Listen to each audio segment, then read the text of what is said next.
And with me now is David Watkins, who represents Minnesota Association of Christian Home Educators, and he has been in this business for a long time.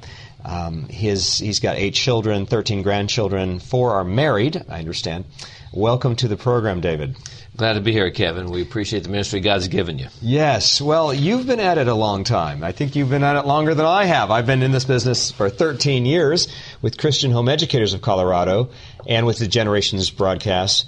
But you've been at it for 25 years since you began. Well, we did a lot behind the scenes, I suppose, to start with, because the laws in Minnesota were not friendly to us necessarily as we began.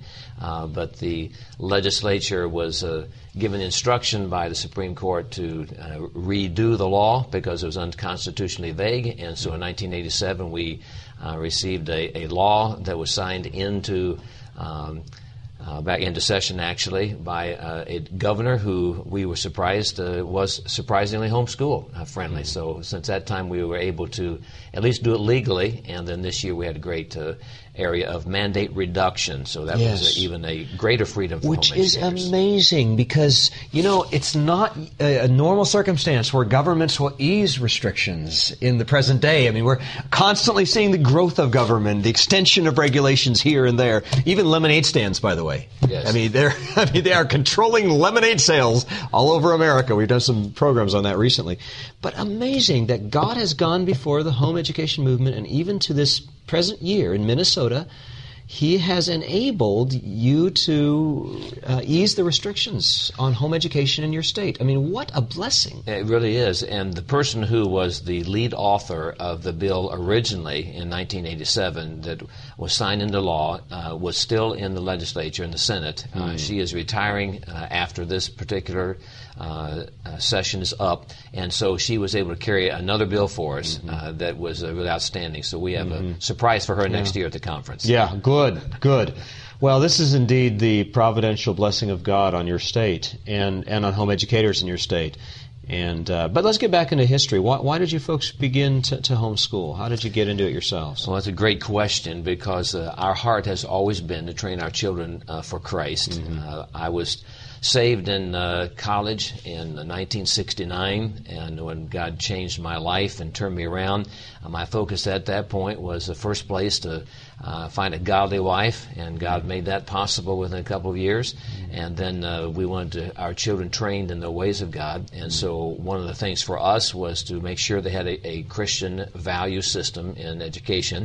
To begin with, that involved the Christian school, because that's all we knew.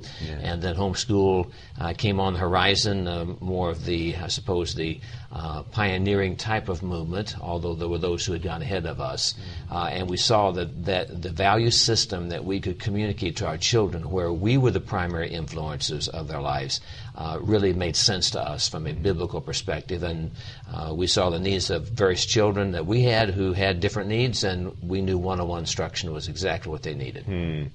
You know, I think a lot of people were escaping something, and my question is, do people embrace a vision for home education, or are they escaping the public schools when they start to homeschool?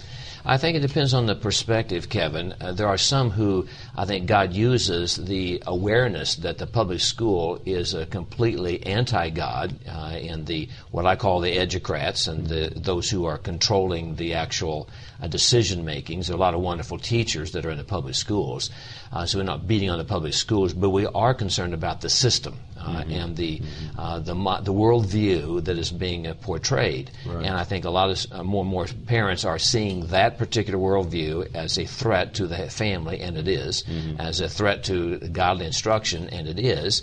And so they're pulling out of the public school, some for the right reason. And then after they pull out, I think they begin to see more clearly what they should have seen maybe all along, that God takes them a step at a time. And they realize that, hey, this is something that it does work academically, but more important, it works from a social standpoint of building relationships with family and with the Lord. David, I think a lot of us early on, say the 70s, 80s, we were confused on some of these things. I think it's been a process where the Lord has opened these things up, at least to myself and many of my friends in the movement. But initially, I think we were looking for a formula. Mm-hmm. We wanted a 10-step approach to, teach this, and this, and everything will be fine, yes. And we'd go to that workshop, and we'd pick up our 10 points, and we'd go home, we'd check them off. Check, and check. And it turned out that we were polishing some things on the outside, but really not getting to the heart of it. Mm-hmm. Well, Kevin, we have a tendency to teach like we have been taught.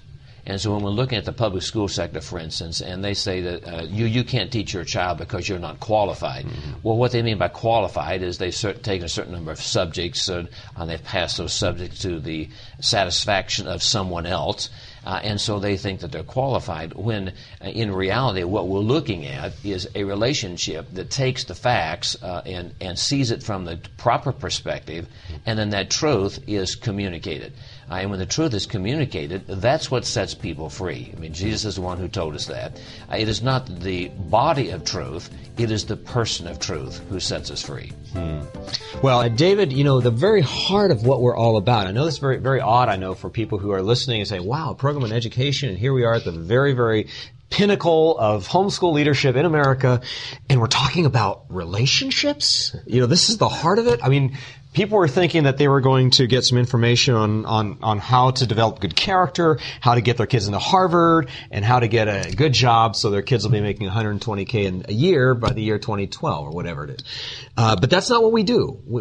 We try to understand what God is all about in education, in discipleship. And we like to use the word discipleship because that sort of gets to the core of what it is to take a little tiny tyke and raise him in our homes in order to be prepared for life and for eternity, which is how I define education. It's preparation for life and eternity, but we do it according to the heart of God. Mm-hmm.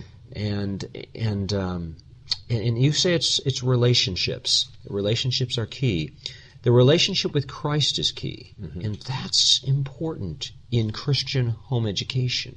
Yes. We can't separate this notion of character, this notion of relationships in the home, from our relationship with Christ. I mean, how then does Christian home education, where a parent is really focusing on that relationship with Christ, differ from another home school situation where there's no interest in that relationship with Christ? What's the difference? Well, I think a lot of it is the process of, or maybe we should say the approach of the education. If a person is simply viewing education, that it's the education that's going to give me a handle on life, and that's the education that's going to give me what I'm looking for out of life, then they're going to be sadly mistaken later on and very deeply disappointed.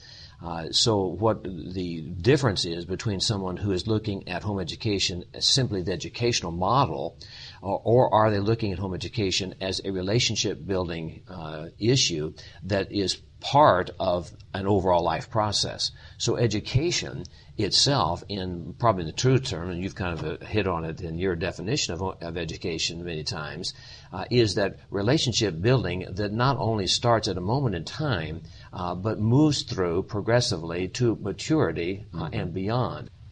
Other people are about character too. In fact, when I speak in my conferences, I bring up character right away. Eventually I work to the heart of it. But I start with character because everybody's going, yes, yes, yes, that makes a lot of sense. Mm-hmm. They're with me, they're with me. It doesn't matter if it's a Muslim, a Mormon, or a Christian, or a Catholic, or what have you. They're all there. Yes. The Buddhists, oh yeah, that's character? Absolutely. There's no other way we're going to get a good economy out of Japan without some strong character out of these people. So everybody's about character. Mm-hmm. But at the heart of the Christian is a heart of love for Christ. That's correct. And that blossoms into a character that is going to be different than the character represented by other religions that don't understand the love of Christ at the cross. Yes.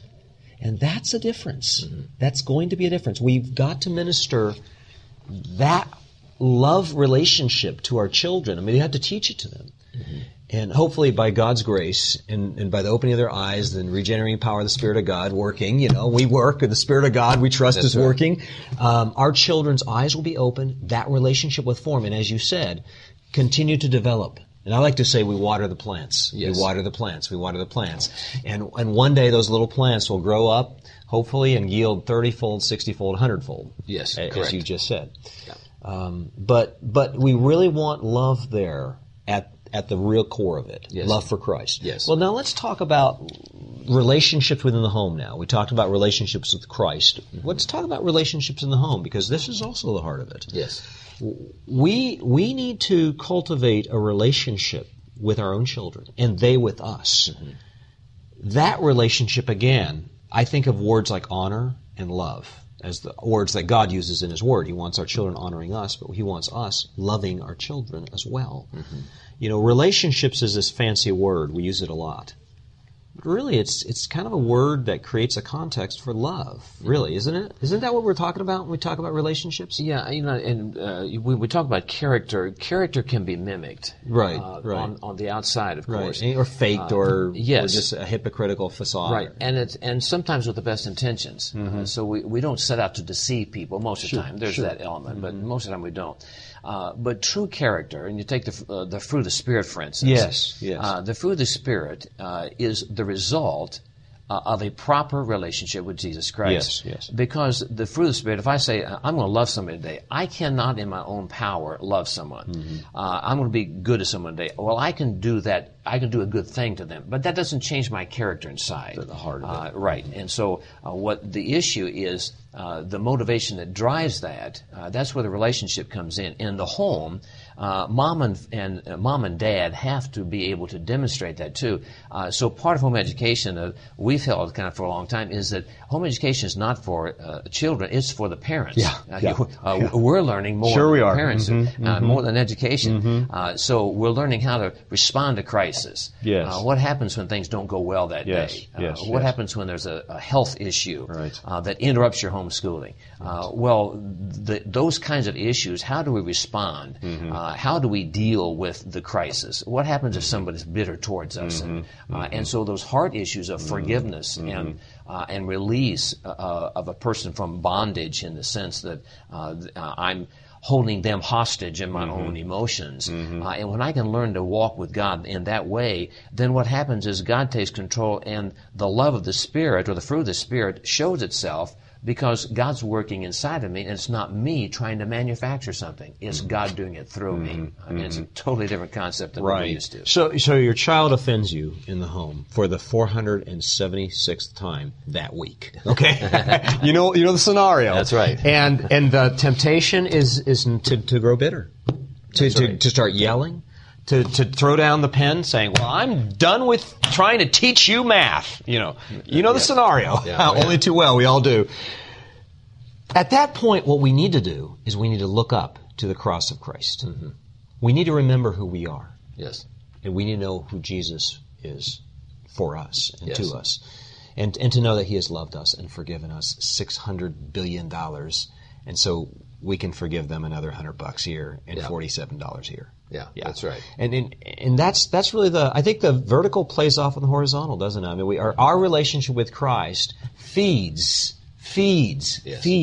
our relationship with our children, our spouses. Yeah, and such. definitely. And that's an everyday thing. I think you nailed something earlier when you said it's not just a momentary experience. Mm-hmm.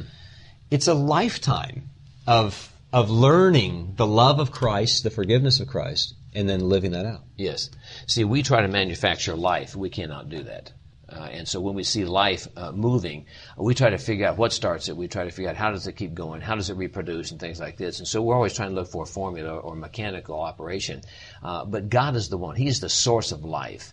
And so everything that we try to do that may be a mimicking that is we are trying to do something on our own effort that can never be accomplished. We can get close, yes, but we can never get exactly there. And that's where the love of Christ comes in, because it cannot be manufactured apart from Jesus Christ Himself. And David, I think what happens with a lot of folks is they try to insulate themselves from relationships. They put themselves in a little hermetically sealed bag, and they send their kids off somewhere else because they just don't want to deal with them. And they don't get the opportunity to be offended. That opportunity